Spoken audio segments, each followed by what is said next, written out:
Number 5, Neil Findlay. To ask the Scottish Government what the annual cost is of cancelled court cases. Rosanna Cunningham. Thank you. Court never cancels a case as such, but cases may not proceed for a variety of reasons.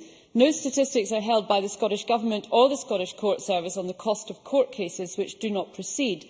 In fact, we cannot know the costs of non-government parties or of agents, though we recognise that cases not proceeding can cause inconvenience to victims and witnesses, as well as financial cost. There is no cost bearing directly on the Scottish Court Service itself as a consequence of court business not proceeding.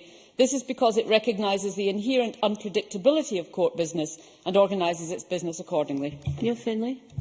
I have been approached by constituents who have attended court either as jurors or witnesses, taking days off work to do so, only to be sent home for one reason or another. And I find it astonishing that the Scottish Government doesn't know how much all of this costs. Can the Minister confirm that, according to the advice I have, that there are 100,000 such cases over the last 5 years? Minister.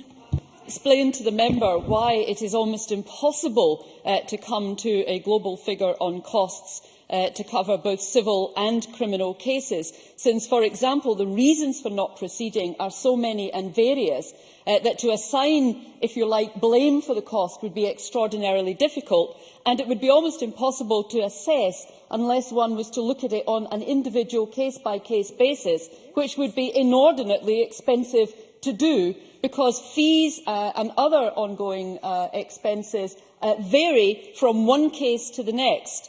We are concerned, and there are a number of things that this government is doing to try and ensure that things change. On the civil side, we are consulting on a draft Courts Reform Scotland bill to try and ensure that cases are heard at an appropriate level in the civil court hierarchy, which would certainly make litigation in Scotland cheaper and quicker.